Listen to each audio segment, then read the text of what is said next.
Shalom, senang kembali bersama dengan saudara dalam program The Living Wisdom pada hari Sabtu, pada malam hari ini. Dan dalam program kali ini saya akan membagikan tentang pemahaman saya, siapakah yang ada di Taman Eden itu? Siapakah oknum yang menggoda atau membuat Hawa akhirnya tergoda untuk memakan buah dari pohon pengetahuan baik dan jahat? Selama ini kita berpikir bahwa itu adalah Satan. Satan yang mengambil rupa sebagai seekor ular. Atau ada yang menafsirkan Satan yang merasuki raga ular. Ya. Dan ada juga memang pemahaman yang selama ini mengatakan bahwa itu ular, bukan Satan. Jadi memang dalam dunia tafsir, ini kebelah saudara ya. Pemahaman umum, pemahaman kebanyakan itu menghubungkan bahwa yang menggoda Hawa itu adalah Satan. Ya, yang menyerupai ular atau merasuki raga ular. Itu yang paling umum. Tapi meskipun demikian, ada yang mengatakan bahwa itu ular, nggak ada hubungannya dengan Satan. Nah, sekarang coba kita akan menggali dalam perspektif Alkitab. Dan sekali lagi dalam program ini, Bapak Ibu saya tidak minta diaminkan, tapi juga Bapak Ibu jangan langsung punya pemikiran apa-apa dulu.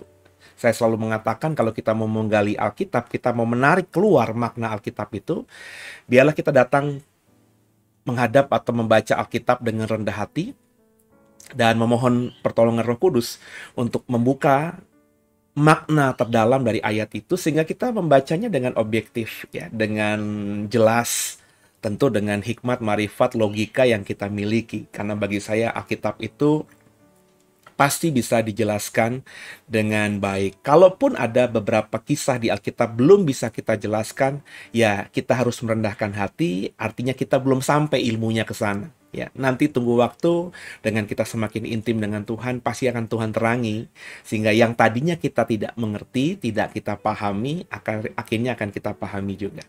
Jadi kita akan belajar pada malam hari ini siapakah yang ada di Taman Eden yang menggoda Hawa, ular atau Satan. Haleluya.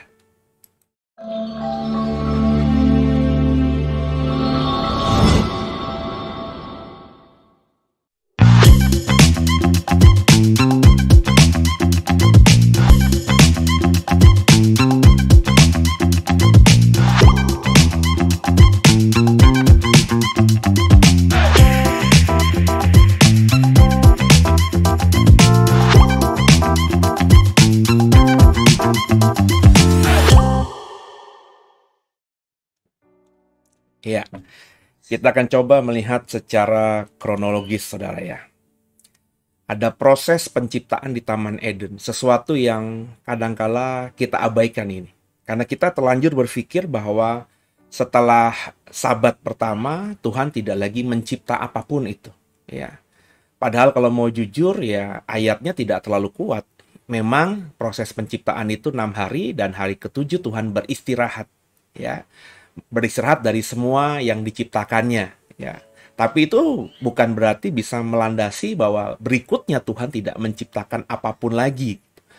Karena setelah Sabat ya pasti ada hari pertama lagi, hari kedua lagi, hari ketiga lagi, hari keempat lagi, hari kelima lagi, ada hari keenam lagi, kemudian ada Sabat lagi.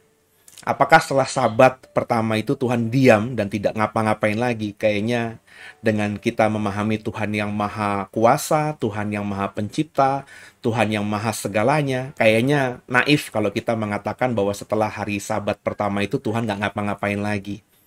Ya, sekali lagi ini memang area tafsir, saudara ya. Cuma kalau saya membacanya sekarang seperti itu. Bahwa apa yang Tuhan ciptakan di hari pertama sampai hari keenam, kemudian hari ketujuh Tuhan beristirahat. Kemudian Tuhan masih dalam tensi yang mungkin tidak sama dengan penciptaan hari pertama sampai hari keenam, tapi di dalam Alkitab saya, di Taman Eden, Tuhan juga berkarya. Kalau tidak kita mau sebut menciptakan, berkarya ya. Di dalam Kejadian 2 ayat 8. Selanjutnya Tuhan Allah membuat taman di Eden ya, di slide yang ini Saudara. Di sebelah timur, di situ ditempatkannya lah manusia yang dibentuknya itu, Adam. Adam itu diciptakan terlebih dahulu, baru kemudian Taman Eden diciptakan dan Adam manusia yang dibentuknya itu ditempatkannya lah di taman di Eden itu. Jadi ketika taman Eden jadi, ya, Adam adalah makhluk pertama yang Tuhan taruh di taman itu. Kemudian kita baca kronologis berikutnya.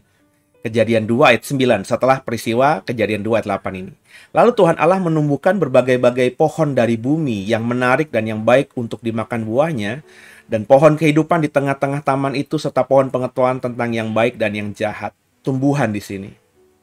Kemudian setelah Tuhan menciptakan Taman Eden, ya, Adam ditaruh di sana. Tuhan menumbuhkan berbagai-bagai pohon dari bumi yang baik untuk dimakan buahnya di dalam taman itu. Jadi Tuhan tidak mengambil pohon dari bumi, dari belahan bumi yang lain, padahal kita tahu kan, Tuhan sudah menciptakan tumbuh-tumbuhan di hari-hari penciptaan, tapi khusus di Taman Eden Tuhan yang memerintahkan untuk bumi atau tanah yang ada di Taman Eden itu menumbuhkan berbagai-bagai pohon yang menarik dan yang baik buahnya atau pohonnya untuk dimakan. Jadi ada penciptaan tumbuh-tumbuhan di Taman Eden. Lanjut, Kejadian 2 ayat 19. Lalu Tuhan Allah membentuk dari tanah segala binatang hutan dan segala burung di udara. Dibawanyalah semuanya kepada manusia itu untuk melihat bagaimana ia menamainya. Dan seperti nama yang diberikan manusia itu kepada tiap-tiap makhluk yang hidup, demikianlah nanti nama makhluk itu, binatang. Jadi setelah Adam ditaruh di Taman Eden, kemudian Tuhan memerintahkan tanah di Taman Eden menumbuhkan pohon-pohonan yang menarik dan enak untuk dimakan. Kemudian berikutnya dari tanah di Taman Eden, Tuhan membentuk segala binatang hutan, segala burung di udara, ya, semua yang memang nanti Tuhan taruh itu di Taman di Eden. Jadi kalau Bapak Ibu membacanya sudah sama seperti saya, ada binatang, ada tumbuhan yang diciptakan atau dibentuk di luar Taman Eden dalam proses penciptaan hari pertama sampai hari ke-6. Di Taman Eden sendiri, Tuhan membentuk, khusus dalam hal ini adalah binatang yang dibentuknya dari tanah. Kalau Bapak Ibu memperhatikan binatang yang diciptakan Tuhan sebelumnya di penciptaan hari pertama sampai hari ke-6, tidak ada binatang dikatakan di Kejadian 1 yang diciptakan Tuhan dari tanah. Tuhan cuma berfirman, maka semuanya jadi. Tapi di Taman Eden, Tuhan membentuk dari tanah segala binatang hutan dan segala burung di udara. Di Taman Eden. Lanjut berikutnya, kronologis berikutnya, Kejadian 2 ayat 22. Dan dari rusuk yang diambil Tuhan Allah dari manusia itu, dibangunnyalah seorang perempuan, lalu dibawanyalah kepada manusia itu. Yang kita tahu perempuan itu kemudian diberi nama Hawa oleh Adam, ibu dari semua yang hidup. Jadi inilah kronologis apa yang terjadi di Taman Eden. Pertama, Tuhan sudah ciptakan Adam sebelumnya di Kejadian pasal 1. Kemudian Tuhan ciptakan Taman Eden dan Adam dibawa di tempat yang disebut Taman Eden itu.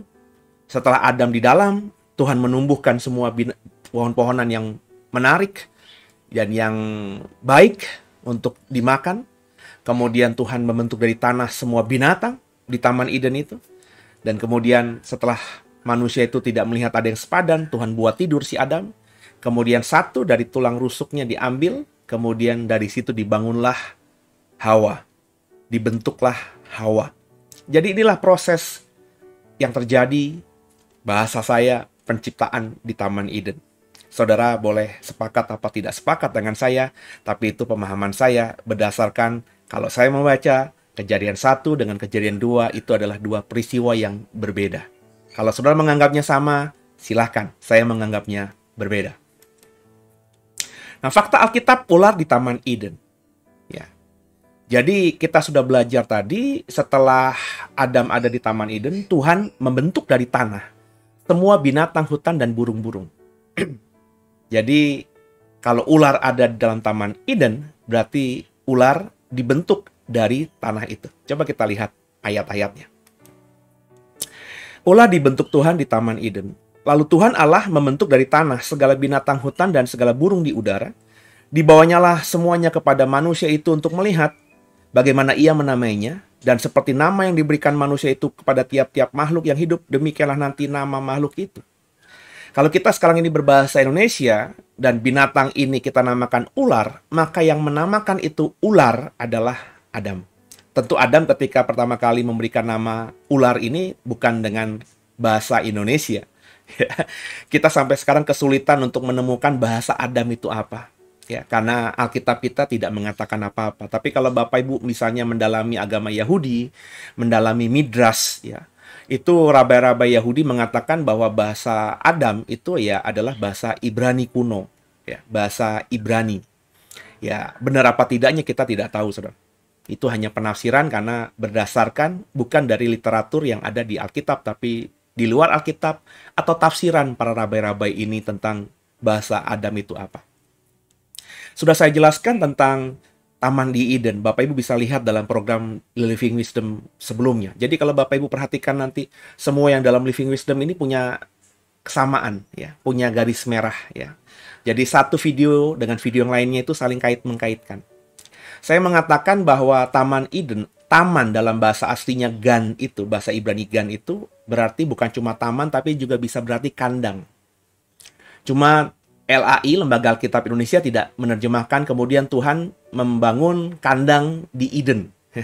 Yang diterjemahkan adalah taman, karena Gan itu bisa berarti taman dan juga bisa berarti kandang. Tapi pemahaman atau pengertian kandang ini nggak boleh kita abaikan.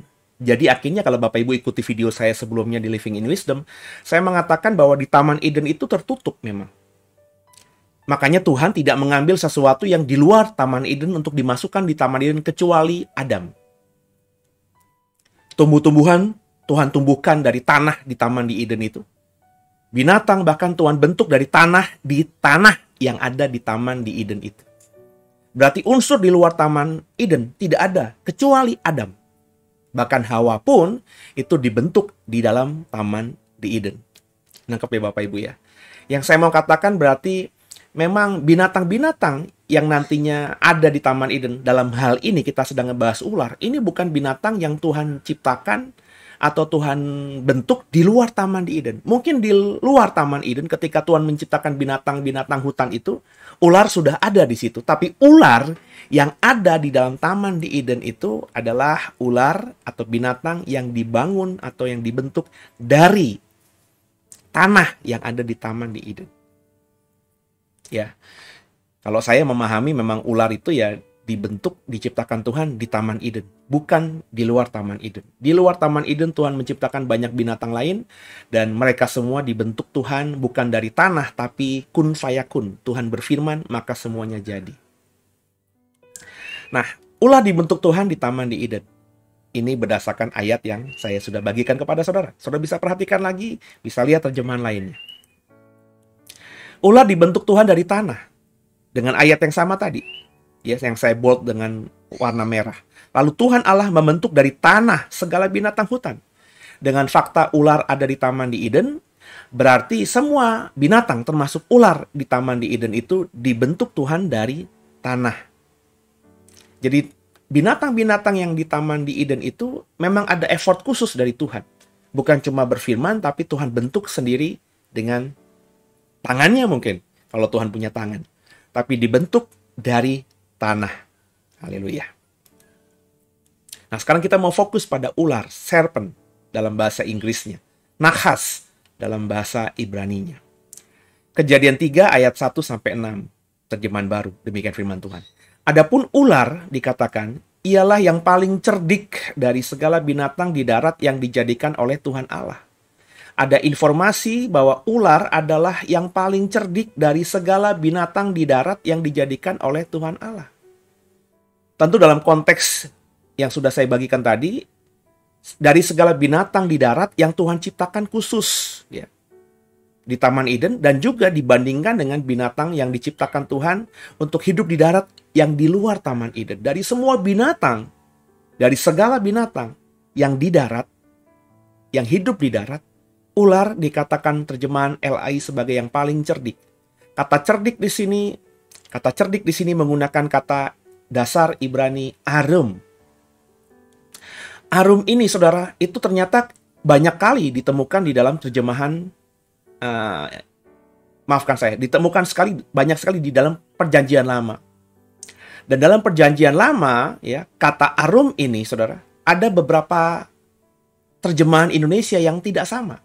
Jadi kata aslinya arum, Arum ini ketika di Kejadian 3 ayat 1-6 bicara soal ular, dikatakan diterjemahkan oleh LAI sebagai cerdik. Nangkep ya saudara ya? Sedangkan kata arum yang sama, kalau kita lihat Ayub 15 ayat 5, itu diterjemahkan oleh LAI menjadi kata licik, crafty dalam bahasa Inggris. Kata arum yang sama ketika kita melihat Ayub 5 ayat 12, itu diterjemahkan cerdik atau lihai oleh LAI, oleh terjemahan Inggris shirt, saudara ya. Sedangkan kata arum lainnya, sama-sama kata dasarnya arum, ketika LAI menerjemahkan kata arum di Amsal 12 ayat 23, diterjemahkan menjadi kata bijaksana. Ya. Karena kata arum di sini itu bisa berarti terjemahan Inggrisnya sensible atau prudent. Prudent, bijaksana. Sensible, bijaksana. Jadi menarik di sini bahwa kata arum ini bisa berarti cerdik, bisa berarti licik, bisa berarti lihai, bisa berarti bijaksana. Karena kata arum ini ketika diterjemahkan ke dalam bahasa Inggris, itu sudah menjadi 3 bahasa Inggris, 4 bahkan saudara. Kata arum ini ketika diterjemahkan ke dalam bahasa Indonesia bisa cerdik, licik, lihai, bijaksana. 4 juga saudara. Jadi itu kenapa kita mengatakan bahwa bahasa Ibrani itu begitu dalamnya. Karena kata arum, satu kata dalam bahasa Ibrani itu ketika diterjemahkan ke dalam kata ya Indonesia menjadi 4. Di Alkitab yang sama, Alkitab Perjanjian Lama. Menarik ya saudara ya. Jadi makanya kita ketika mengetahui ini, kata arum ini bisa berarti yang lain. Berarti boleh nggak misalnya saya berkata begini, adapun ular ialah yang paling bijaksana dari segala binatang di darat yang dijadikan oleh Tuhan Allah. Boleh saudara. Boleh nggak saya terjemahkan begini, adapun ular ialah yang paling licik dari segala binatang yang darat yang dijadikan oleh Tuhan Allah. Boleh saudara. Karena kata arum di dalam Ayub diterjemahkan licik. Boleh nggak saya bilang, adapun ular ialah yang paling lihai dari segala binatang yang di darat yang dijadikan oleh Tuhan Allah? Bisa. Karena berdasarkan terjemahan ini. Jadi yang saya mau katakan memang ular ini adalah binatang yang paling luar biasa. Dia bisa dikatakan cerdik, dia bisa dikatakan licik, dia bisa dikatakan lihai, dan yang paling luar biasa yang nggak pernah kita pikirkan sebelumnya, ular itu binatang yang paling bijaksana. Kalau saya bilang begitu, saudara mungkin akan shock. Tapi ya melihat kata arum ini ya kita boleh menerjemahkan bahwa ular itu bijaksana. Ya saudara, itu kenapa Matius 10 ayat 16 mengatakan, lihat aku mengutus kamu seperti domba ke tengah-tengah serigala, sebab itu hendaklah kamu cerdik seperti ular dan tulus seperti merpati. Ya. Makanya kita harus seperti ular. Dalam hal apa? Dalam hal arumnya tadi. Cerdik, licik, lihai, bijaksana. Ya kita harus seperti ular, saudara. Karena kita berada seperti domba di tengah-tengah serigala. Kalau kita nggak cerdik, kalau kita nggak sedikit licik, kalau kita nggak lihai, kalau kita nggak bijaksana, mati diterkam sama serigala. Habis kita semuanya. Dunia ini seperti serigala dan kita adalah domba yang diutus Tuhan berada di tengah-tengah serigala. Maka kata Tuhan Yesus loh, bukan kata saya loh. Kita hendaklah cerdik. Memang kata cerdik ini kata yang paling baik. Tapi bisa juga kita bijaksana seperti ular. Lihai seperti ular. Licik seperti ular, saudara. Dan memiliki ketulusan seperti merpati. Apakah saudara sudah memiliki itu semuanya? Kalau belum, maka saudara dan saya akan menjadi manusia-manusia yang kalah menghadapi serigala-serigala ini. Nah, kata cerdik di sini. Kenapa ular dikatakan cerdik? Kenapa ular dikatakan arum tadi? Ya. Ayat Kejadian 3 ayat 1-2. Ular itu berkata kepada perempuan itu, tentulah Tuhan Allah berfirman, semua pohon dalam taman ini jangan kamu makan buahnya, bukan? Lalu sahut perempuan itu kepada ular itu, buah pohon-pohonan dalam taman ini boleh kami makan. Dikatakan arum, terjemahan LAI cerdik. Kenapa? Kenapa ular cerdik? Kenapa ular arum? Karena ular bisa bicara. Kita sering tidak mengabaikan ini. Kita karena berpikir bahwa ya udahlah kita sudah punya konotasi ular ini bicara, nggak mungkin bicara verbal seperti Adam dan Hawa seperti kita dan saya dan saudara bercakap-cakap. Enggak. Ular bisa bicara, saudara.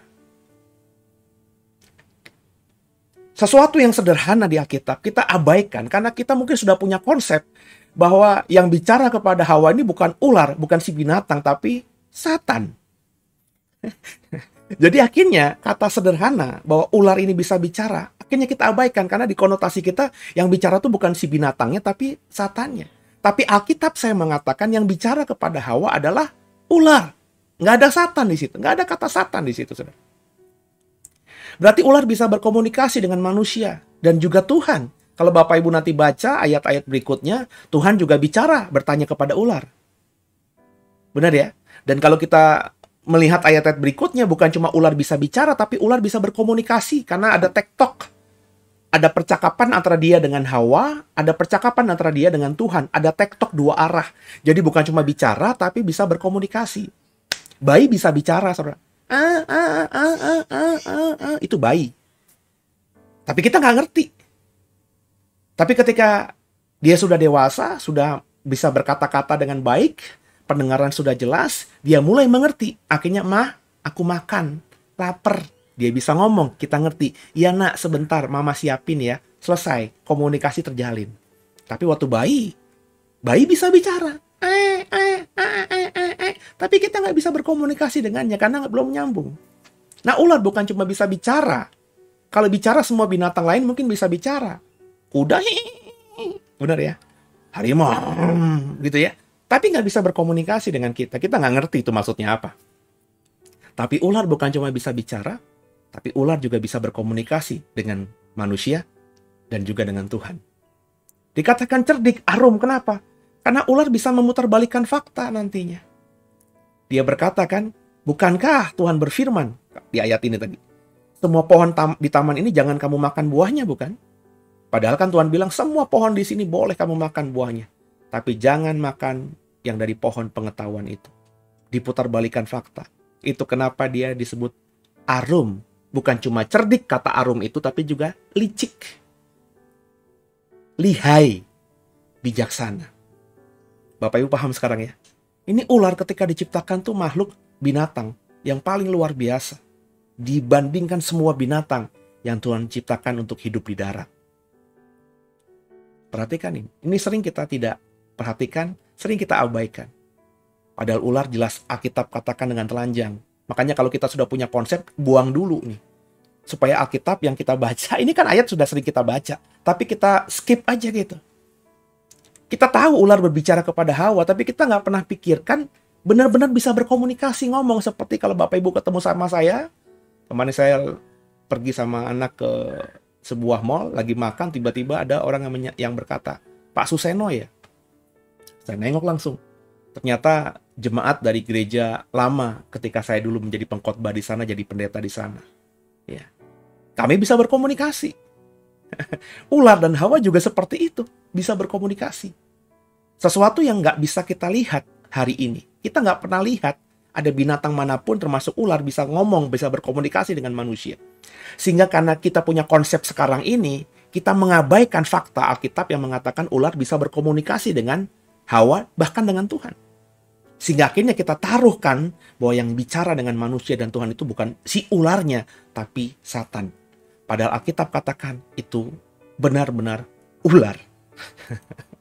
Dikatakan cerdik berikutnya, Kejadian 3 ayat 4-5.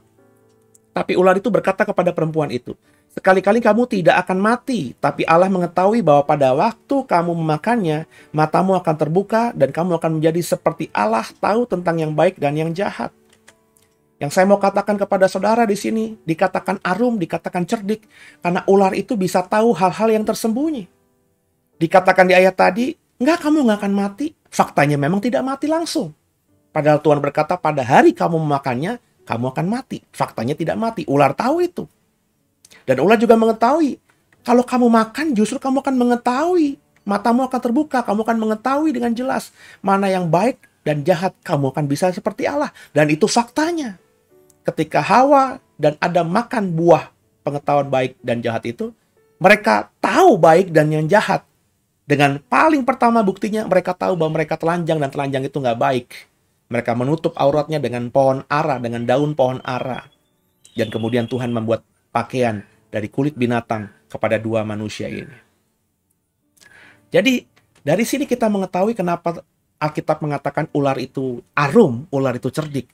Karena bukan cuma bisa bicara, bukan cuma bisa berkomunikasi, bukan cuma bisa memutarbalikkan fakta, tapi ular itu tahu hal-hal yang tersembunyi, yang hari itu, detik itu, belum dipahami oleh siapa? Oleh Adam dan juga oleh Hawa. Nah, dari fakta tadi, sebelum Hawa ada, dengan ular bisa bicara dan bisa berkomunikasi, maka saya tafsirkan, sebelum Hawa ada, karena binatang kan diciptakan Tuhan dulu di Taman Eden, baru Hawa yang terakhir. Benar ya? Kronologis tadi. Ular merupakan sahabat Adam. Kenapa begitu? Karena dari semua binatang yang ada di Taman Eden, yang bisa bicara, yang bisa berkomunikasi, yang secara jelas, tertulis, telanjang, terbuka, nggak perlu butik tafsiran macam-macam. Literal saja kita tafsirkan. Dari semua binatang yang bisa bicara dan berkomunikasi dengan manusia, ya kata Alkitab cuma ular. Apakah ada yang lain? Mungkin saja ada, tapi Alkitab tidak mengatakan itu. Nah, karena tidak mengatakan itu, kita tidak boleh terlalu pasti memastikan ada binatang lain. Nggak mungkin cuma ular. Dengan asumsi, dengan alasan apapun, tapi kalau bukan ayatnya di Alkitab, ya janganlah kita ajarkan itu. Meskipun mungkin di benak kita, jangan-jangan ada juga binatang lain. Bisa saja. Tapi Alkitab saya mengatakan bahwa yang bisa bicara dan berkomunikasi dengan manusia hanyalah ular. Berarti sebelum Hawa ada, di tengah semua binatang yang banyak itu, Adam hanya dapat berkomunikasi dengan ular. Maka saya tafsirkan, ular dulu adalah sahabatnya Adam. Sebelum ada Hawa. Satu-satunya binatang yang bisa bicara dengan Adam di Taman di Eden. Hari-harinya Adam, detik-detiknya, menit-menitnya, jam-jamnya, bersama dengan ular. Ular selalu di sampingnya Adam. Mereka bisa bercanda, bisa ketawa, bisa saling mengerti, bisa saling berkomunikasi, bisa saling curcol, curhat.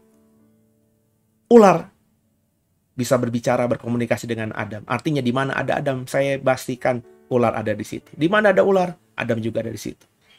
Nah, ketika Hawa diciptakan, dan Hawa bisa berkomunikasi juga dengan Adam, karena Hawa diciptakan dari Adam, dan mereka sepadan, bentuk fisiknya sama, akhirnya hubungan Adam dan ular menjauh. Dan itu manusiawi kan?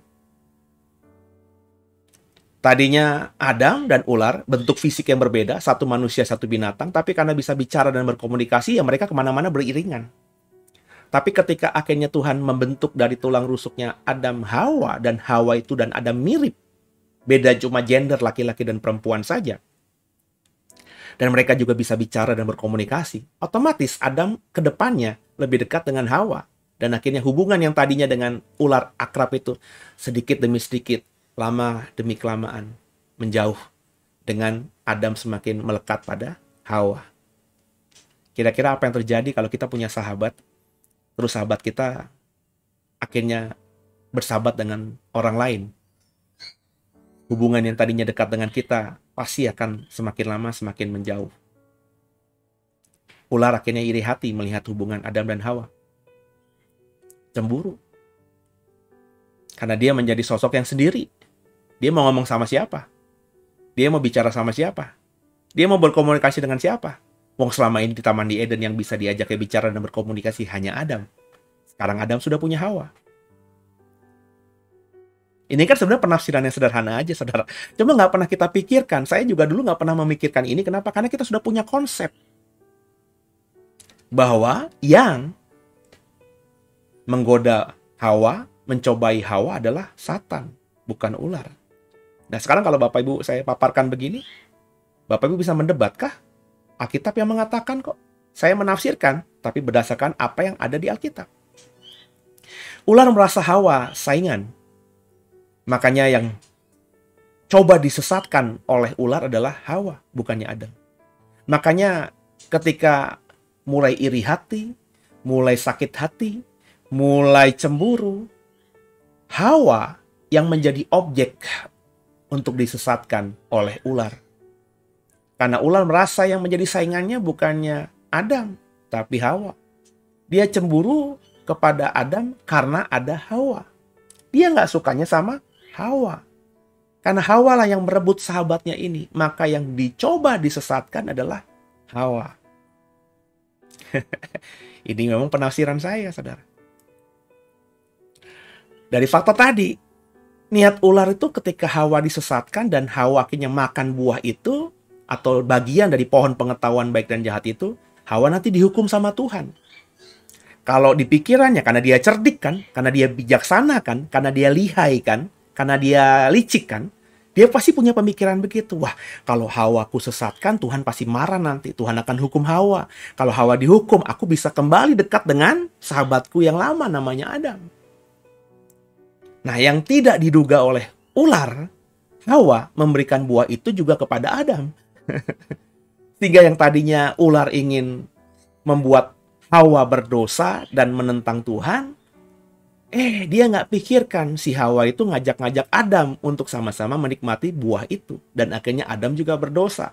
Dan faktanya akhirnya, gara-gara cemburu, iri hati, apapun itu namanya, bukan cuma Hawa yang berdosa, tapi sahabatnya juga berdosa.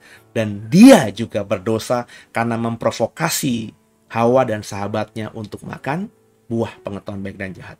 Akhirnya mereka bertiga dihukum Tuhan. 3 makhluk yang luar biasa yang ada di Taman Eden. Adam, yang dihembuskan nafas hidup. Hawa, yang dibangun spesial dari Adam. Dan ular, binatang yang paling cerdik, paling arum di dalam terjemahan Ibrani, di dalam Taman Eden. 3-tiganya berdosa. Iri hati menjadi pintu masuk dosa, saudara. Dalam kisah ini, Bapak Ibu kalau ikuti khotbah saya, ikuti video-video saya dari Living in Wisdom, iri hati pintu dosa. Kain membunuh Habel berdosa karena iri hati kepada Habel. Persembahan Habel diterima Tuhan. Satan juga, kalau kita membaca kemarin, mengikuti video saya soal Satan, itu berdosa. Bukan berarti dia mau sama seperti Allah. Bukan dia berani menentang Allah. Dia berdosa kepada Allah, iya. Menentang kepada Allah, iya. Memberontak kepada Allah, iya. Tapi dilandasi dasarnya pertama karena iri hati kepada manusia.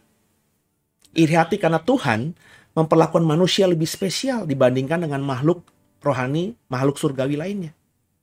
Manusia berdosa diampuni, malaikat, makhluk surgawi kalau sudah berdosa, nggak ada pengampunan. Dihukum. Manusia berdosa, masih ada pengampunan kalau mau bertobat. Nah, karena iri hati kepada manusia, akhirnya Satan melawan Tuhan. Bapak Ibu silahkan ikuti video saya soal Satan. Sudah saya bagikan. Ada 4 atau 5 seri kemarin. Ya, baik di Living in Wisdom maupun di khotbah ibadah Minggu Raya. Jadi yang menggoda Hawa itu ular benar atau Satan sih? Nah, ini coba kita jelaskan. Ya, coba kita lihat dari ayat-ayatnya. Benar nggak ular? Atau ular itu dikuasai Satan atau Satan sendiri yang mengambil rupa seperti ular. Kita sudah bahas tadi bahwa ular itu ular benar. Binatang benar. Binatang yang paling arum, paling cerdik kata LAI. Ya, di ayat-ayat yang saya sudah singkapkan nggak ada sama sekali Satan di situ. Nggak ada cerita soal Satan di situ.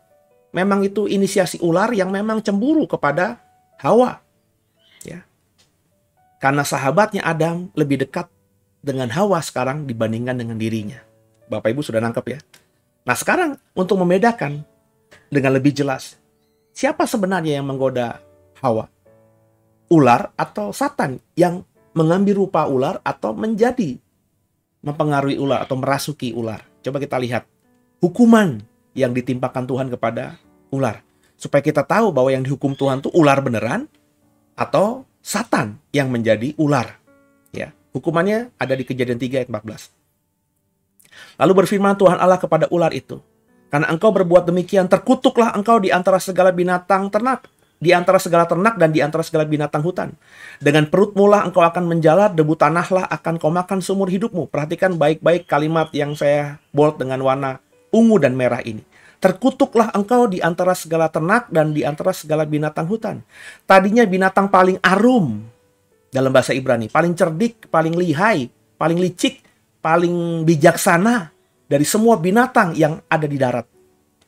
Ingat ya tadi ya, ayatnya jelas ya. Tapi gara-gara berdosa, ular menjadi binatang yang paling terkutuk. Terkutuklah engkau di antara segala ternak di antara segala binatang hutan. Yang semuanya ini merupakan binatang-binatang yang hidup di darat. Tadinya paling cerdik, sekarang yang dikutuk di antara semuanya. Down. Jatuh. Nangkap saudara? Ya.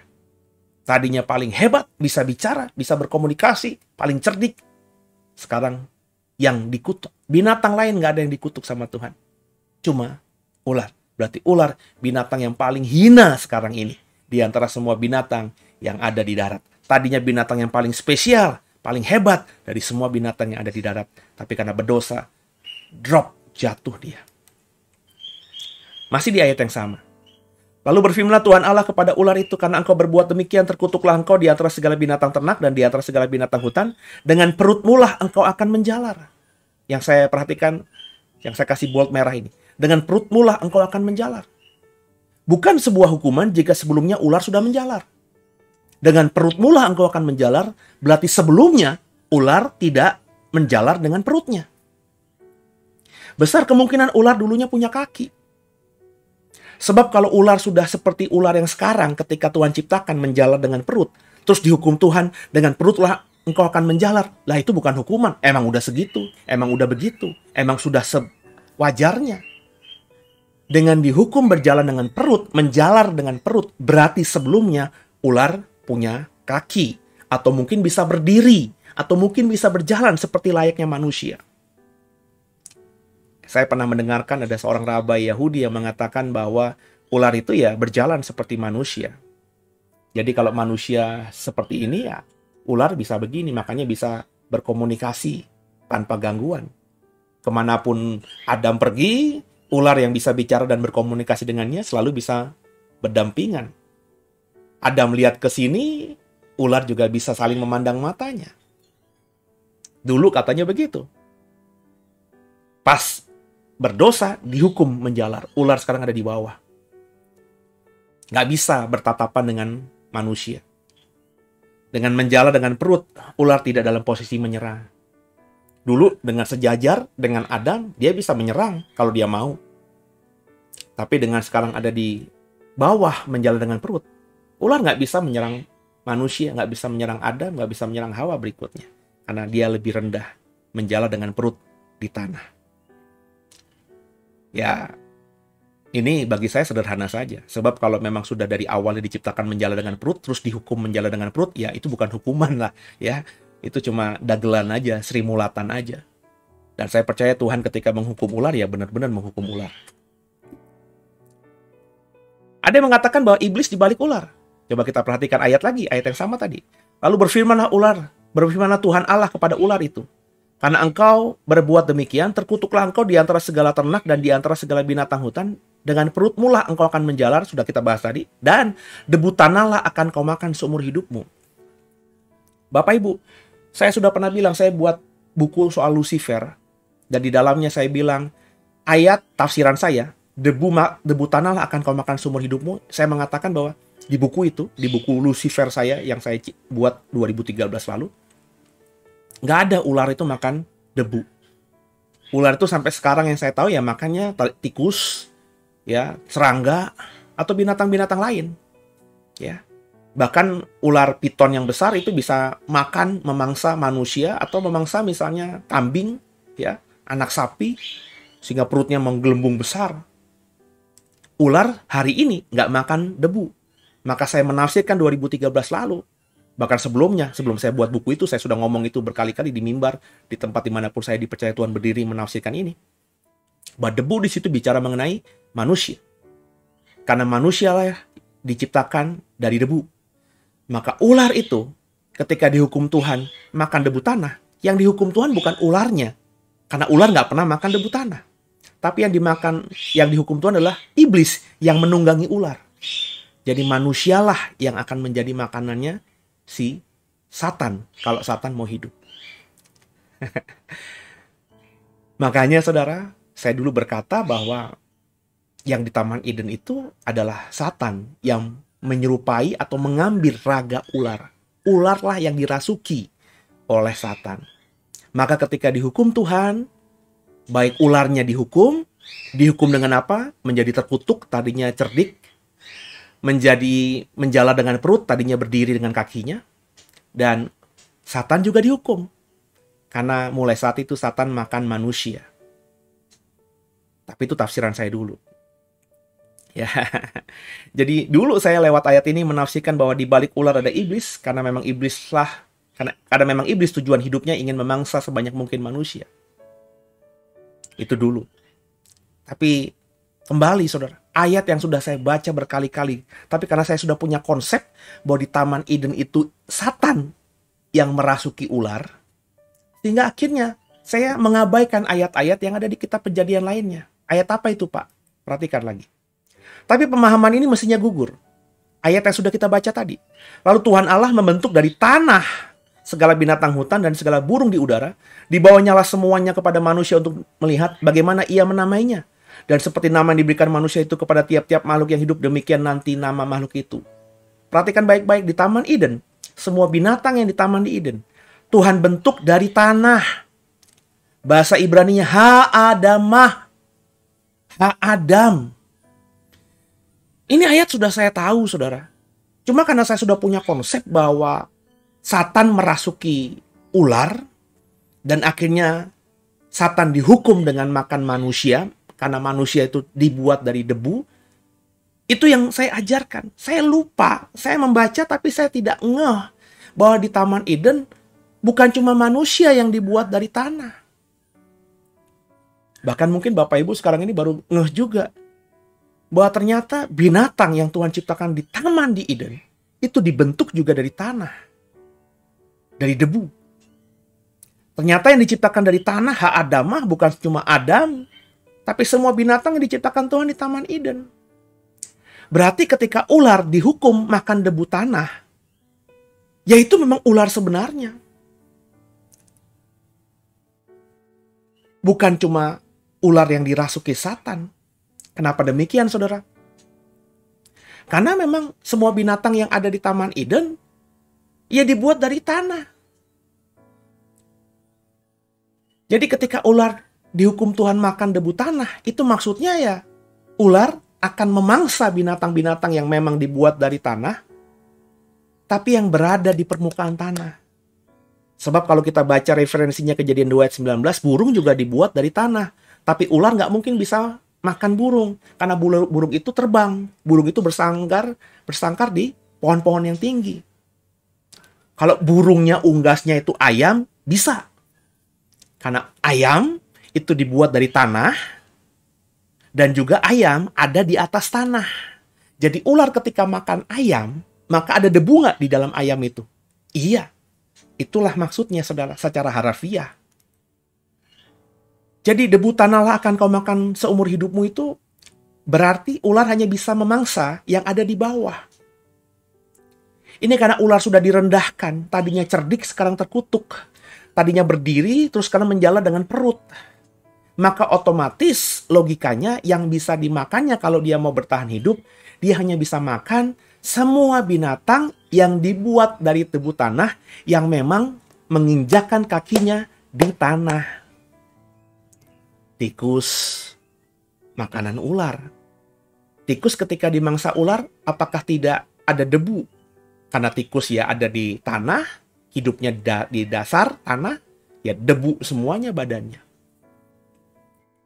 Jadi Bapak Ibu, akhirnya saya memahami, wah ini bukannya Satan. Sebab saya akhirnya terbuka. Meskipun ayatnya sudah saya baca sejak saya kecil.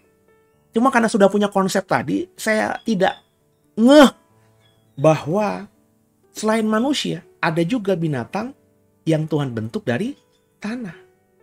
Jadi yang dibentuk dengan tanah dan debu bukan cuma manusia, tapi binatang juga. Itu kata Alkitab, saudara. Lebih spesifiknya, binatang yang Tuhan ciptakan di Taman Eden. Nangkap ya? Kalau yang di luar Taman Eden, nggak dikatakan dibentuk dari debu tanah. Bisa saja hanya karena firman. Berfirmanlah Tuhan, berkeliapanlah ikan-ikan di air, maka ikan muncul. Nggak ada dibentuk dari tanah. Hendaklah bumi mengeluarkan binatang-binatang hutan, binatang-binatang ternak. Ya tiba-tiba keluar saja. dari bumi itu, binatang-binatang itu. Tidak dikatakan secara spesifik membentuk dari tanah. Tapi di Kejadian pasal 2 di Taman Eden, Tuhan membentuk dari tanah binatang-binatang yang Tuhan taruh di Taman Eden itu. Nah saudara, kalau kita baca Kejadian 3 ayat 15, aku akan mengadakan permusuhan antara engkau dan perempuan ini, antara keturunanmu, Zaraka, dan keturunannya, Zarah. Ini sama, kata dasarnya Zarah, ya, atau Zera. Keturunannya akan meremukkan kepalamu dan engkau akan meremukkan tumitnya. Kata dasar dari Zaraka atau Zarah itu Zera, ya, berarti seed atau benih. Posterity, anak cucu. Jadi nanti bukan cuma dihukum ular menjala dengan perut, terkutuk, makan debu. Tapi ular juga dihukum Tuhan akan bermusuhan dengan Hawa. Dan keturunan ular akan bermusuhan dengan keturunan Hawa. Kalau ular itu Satan, apakah Satan punya benih? Satan punya keturunan? Kan tidak. Satan itu kan makhluk roh. Jadi ini memang bicara mengenai seed, keturunan. Dulu Hawa digoda ular. Dan karena dosa mereka berdua ini, keturunannya kata Tuhan akan terus bermusuhan. Ular akan beranak pinak. Hawa juga akhirnya punya anak cucu. Dan keturunannya manusia selalu bermusuhan dengan keturunan ular. Ya. Dengan cara gimana? Karena ular di bawah. Kalau manusia ketemu ular hari ini, maka yang pertama kali dihancurkan adalah kepalanya. Maka kalimatnya, keturunan manusia, keturunan Hawa akan meremukkan kepalamu ular. Karena ular di bawah. Bapak Ibu kalau ketemu ular di rumahmu, ya pasti yang kau hajar, yang kau incer adalah kepalanya. Kepala remuk, semua ular mati. Nah ular karena menjala dengan perut, ada di debu, ada di tanah. Dia nggak bisa menyerang kepala kita. Maka andai kata dia menyerang sekalipun, yang diserang adalah tumit kita. Maka kalimatnya, engkau akan meremukkan tumitnya, bagian kaki. Karena itu bagian yang paling dekat, karena ular menjala dengan perut. Sekarang akhirnya logikanya jelas, saudara. Nangkap ya, saudara ya? Jadi ini hukuman tentang Hawa dan ular dan berdampak pada keturunan mereka. Jadi manusia versus ular. Manusia membunuh ular dengan menghancurkan kepalanya. Ular menyerang manusia di bagian tumit, di bagian kaki. Karena ular menjalar sehingga hanya bisa menyerang bagian bawah manusia. Nangkap, saudara? Dalam kisah di Taman Eden ini, dilihat dari oknum dan juga hukuman yang diberikan Tuhan tampak jelas. Yang menggoda Hawa adalah ular dan bukannya Satan. Ya. Lalu kenapa orang Kristen banyak memahami penggoda Hawa, yang menggoda Hawa itu Satan? Kenapa saya diajar dulu di sekolah minggu, akhirnya masuk otak saya, kemudian juga itu terus ditekankan, diajarkan secara langsung nggak langsung oleh semua yang berkhotbah yang saya dengar, semua pengkhotbah yang saya dengar, itu pun juga yang saya dapatkan, maafkan saya, dari dosen-dosen saya ketika saya mendalami teologi ya. Kebanyakan buku-buku juga mengatakan begitu. Ya, ya karena kita itu orang Kristen, saya bilang berkali-kali lewat program ini, itu lebih senang mendapatkan warisan aja tanpa mau mendalami sendiri. Kita hanya mengandalkan warisan tafsiran dari semua yang senior. Saya bukan berarti mengatakan tafsiran itu salah, atau tafsiran itu nggak benar, atau saya meremehkan senior-senior saya, pendahulu-pendahulu saya. Bukan itu, jauh dari hati saya. Saya nggak seperti itu. Cuma yang saya mau katakan, dengan segala respek saya kepada semua orang yang sudah senior dan bahkan mendahului saya, mereka itu menafsirkan seperti saya sekarang menafsirkan. Jadi seperti saya menafsirkan, ada kemungkinan tafsiran saya benar, ada juga kemungkinan tafsiran saya salah. Jadi kalau orang hanya mendengarkan saya, kalau saya benar, dia dapat benarnya. Tapi kalau saya menafsirkan salah, dia mendapatkan salahnya juga. Makanya saya mengajar saudara kan, berkali-kali loh saya bilang, jangan aminkan apa yang saya ajarkan dengan mudah, dengan cepat. Coba ayat-ayat yang saya bagikan, dibaca lagi, didalami lagi, bertanya sama Tuhan, di cross check lagi. Nah saudara, saya dulu begitu. Pokoknya ya dosen saya masa mungkin sih saya anggap menyesatkan. Mereka doktor teologi, sekolah teologi di STT ternama di dalam dan di luar negeri. Masakan salah? Saya naif. Saya berpikir mereka itu menggali. Bisa saja mereka juga hanya mendapatkan itu dari warisan tafsiran dosen mereka sebelumnya. Dosen mereka sebelumnya juga mendapatkan warisan dari tafsiran dosen-dosen mereka sebelumnya juga. Jadi kita tuh mendapatkan warisan tafsiran tanpa kita mau mendalami sendiri. Ya. Akhirnya kita punya konsep bahwa yang menggoda Hawa adalah Satan. Padahal seperti saya paparkan tadi, jelas Alkitab mengatakan yang menggoda adalah ular. Kenapa akhirnya semakin banyak orang Kristen yang memahami yang menggoda Satan itu, maafkan, yang menggoda Hawa itu adalah Satan, bukannya ular. Karena ada di Wahyu 12 ini, problemnya di situ, saudara. Dan naga besar itu, si ular tua yang disebut iblis atau Satan. Nah, berarti iblis atau Satan adalah naga besar, si ular tua. Nah, ada terminologi si ular tua ini loh, saudara. Dalam kitab Wahyu bukan cuma di pasal 12, tapi juga ada di pasal 20 ayat 2. Jadi Satan itu disebut si ular tua. Nah, si ular tua ini yang dihubungkan oleh saya dulu, sebelum saya dicerahkan Tuhan mendapatkan pemahaman tafsir yang baru, saya juga memahami ini dulu. Nah, si ular tua ini ya pasti dimaksudkan dengan ular yang ada di kitab Kejadian. Kitab Kejadian itu kitab pertama disebut ular, Wahyu kitab terakhir disebut si ular tua. Oh, berarti Satan itu si ular tua. Ular itu ada di Kejadian. Berarti yang menggoda Hawa ya si Satan. Karena Satan disebut si ular tua. Nah, inilah yang yang dipahami orang Kristen kebanyakan, saya dulu juga. Ular tua di Wahyu itu sama dengan ular di kitab Kejadian, sama dengan Satan, saudara. Ular tua merujuk pada ular di Taman di Eden. Tapi kalau mau dijujur, saudara, meskipun Wahyu 12 mengatakan bahwa Satan itu si ular tua, tapi menghubungkan Satan si ular tua ini dengan ular di kitab Kejadian, yaitu nggak ada ayatnya yang secara vulgar mengatakan bahwa si ular tua itu adalah ular yang ada di kitab Kejadian. Nggak ada, saudara. Jadi ini area tafsir lagi. Si ular tua dihubungkan dengan ular di kitab Kejadian itu adalah area tafsir. Area tafsir itu bisa benar, bisa salah. Bapak Ibu, saya berani, coba Bapak Ibu buka semua ayat. Di PL maupun PB, tidak ada ayat apapun yang menghubungkan ular di Taman Eden dengan Satan. Di PL maupun di PB. Ya, saya mulai agak terbuka ketika saya coba memahami perspektif Yahudi soal ini, saudara. Yahudi tidak pernah menghubungkan bahwa Hawa dan Adam jatuh dosa karena Satan. Nggak ada. Makanya saya juga mendalami kan soal Satan di perspektif Perjanjian Lama. Sudah saya bagi dalam Living Wisdom.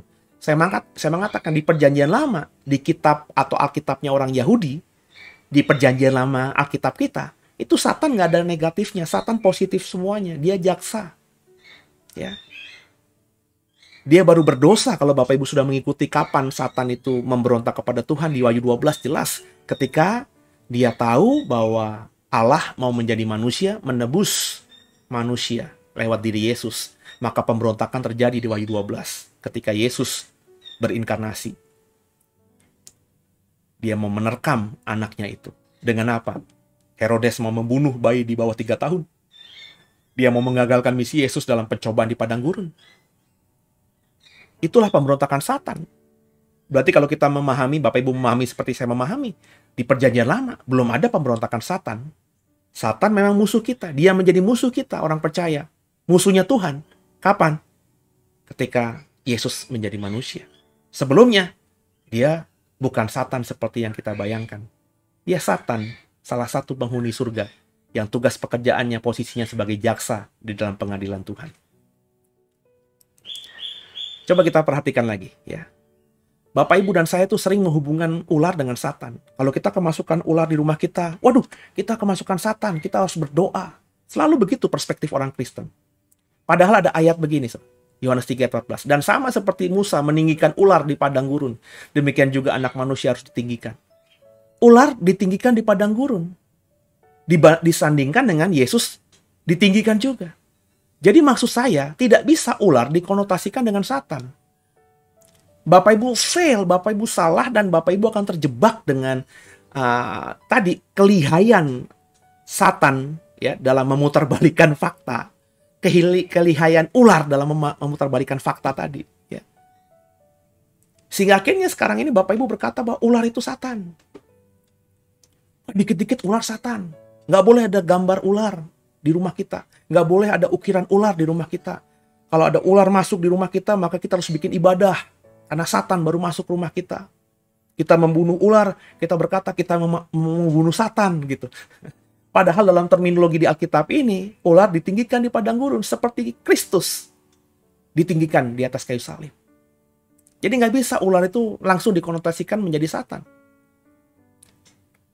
Nah Bapak Ibu mungkin bilang, ya Pak, tapi kan kita sekarang ini sudah dicerahkan Roh Kudus. Roh Kudus memberikan hikmat kepada kita bahwa ular itu Satan.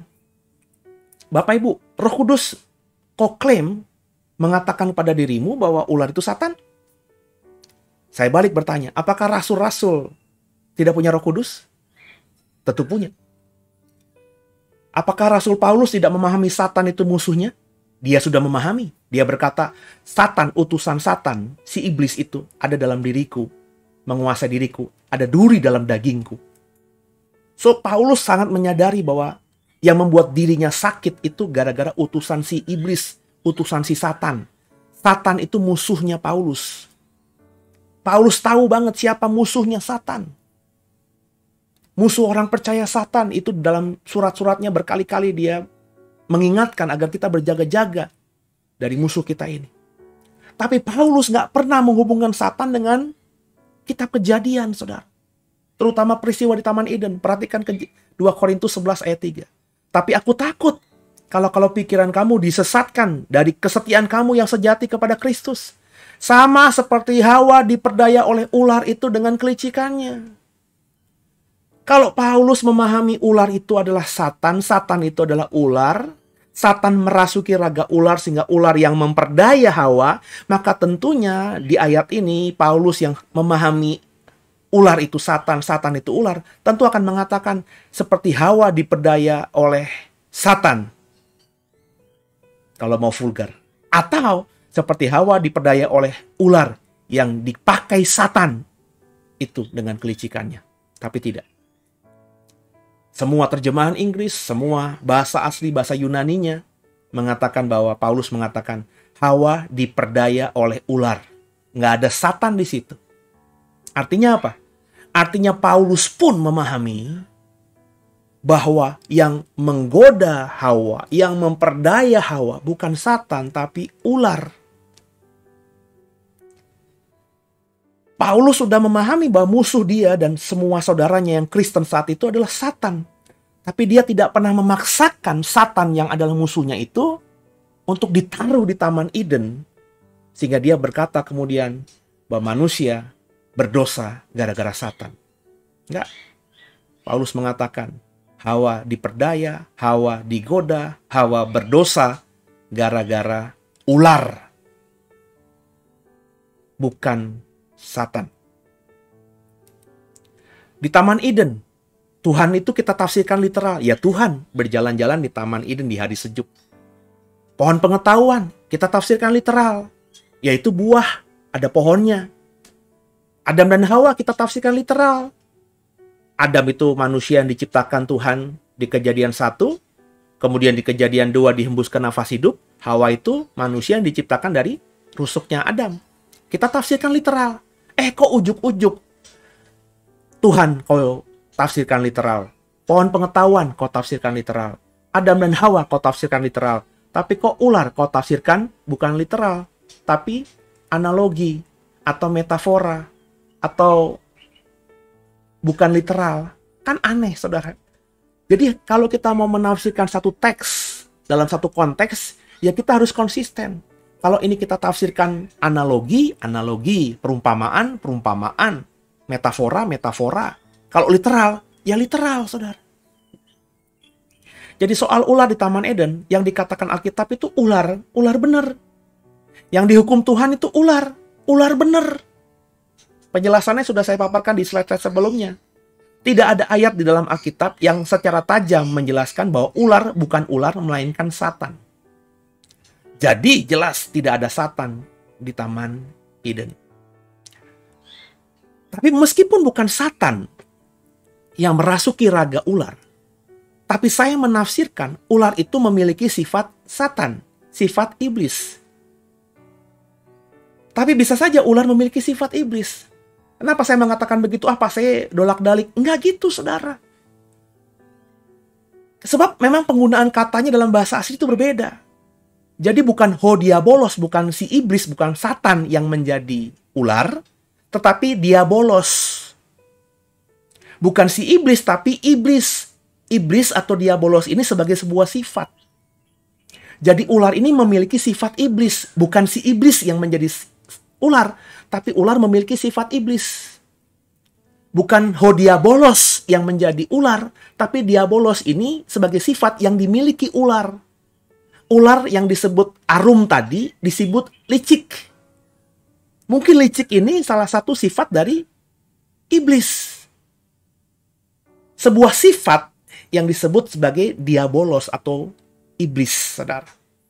Nah, sifat iblis atau diabolos seperti iri hati, jahat, fitnah, cemburu mungkin, itu bukan sesuatu yang mutlak berasal dari si iblis atau ho diabolos.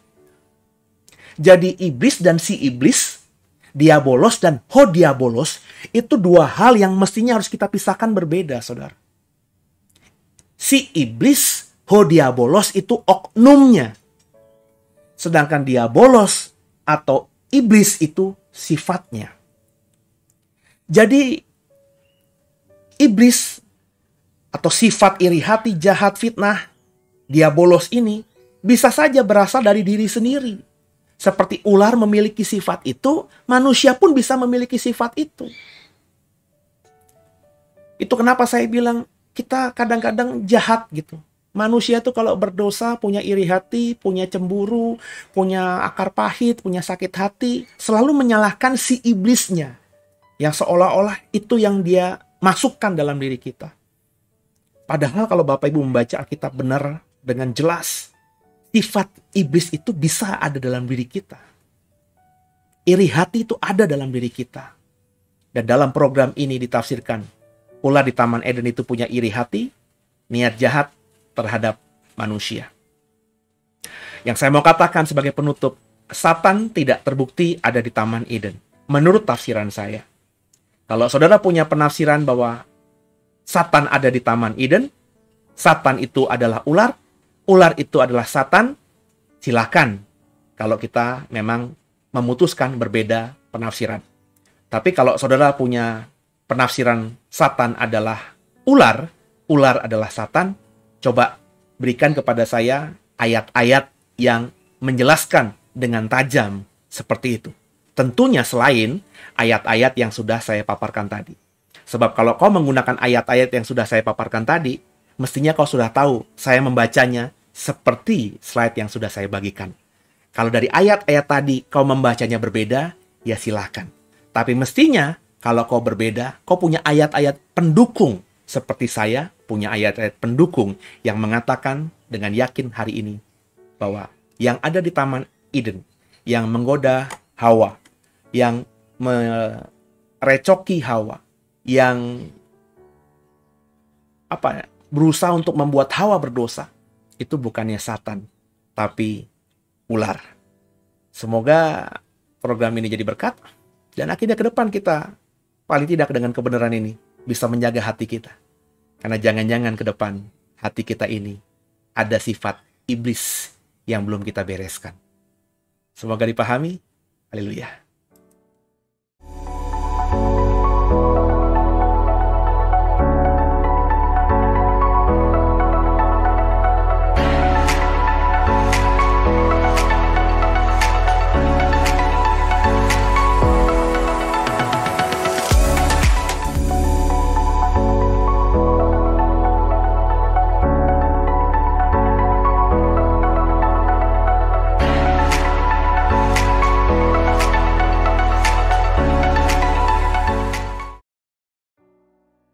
Ya, sekian. Semoga program menjadi berkat.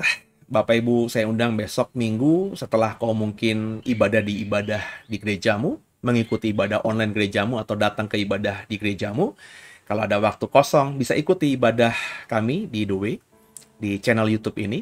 Kalau Bapak Ibu tinggal di wilayah Serpong dan belum punya gereja yang dimana kau bisa tertanam, bertumbuh di dalamnya, saya undang untuk berkomunitas bersama di JKI The Way. Datang ke apartemen Tripak lantai 1 di BSD. Bapak Ibu tinggal cari di Google Map pasti ketemu ya, apartemen Tripak BSD di samping Hotel Pop BSD. Dulu ada di belakang Giant BSD. Giant sudah tutup jadi tidak bisa dibilang Giant, tapi dulu ada Giant BSD, di belakangnya itu ada Hotel Pop, ada McDonald, ada apartemen Tripak. Kami di Tripak lantai 1, dan di lantai 1 tuh seingat saya cuma ada gereja dan juga ada kafe ya. Sisanya masih kosong karena ada beberapa kantor yang belum kembali datang atau bekerja masih via online, belum onsite gitu saudara ya. Jadi saya undang untuk beribadah karena minggu besok saya akan mulai mengajar saudara soal siapa kita sebenarnya. Spesifiknya minggu besok. Minggu besok ini saya akan mengajar saudara siapa kita sebelum hari pertama kita ada di dalam perut ibu kita.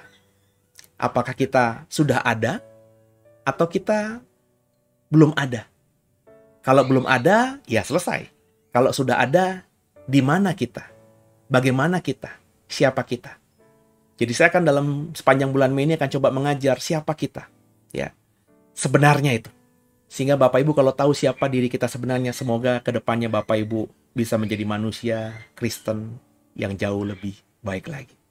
Saya undang untuk mengikutinya, mau live streaming maupun siaran tundanya.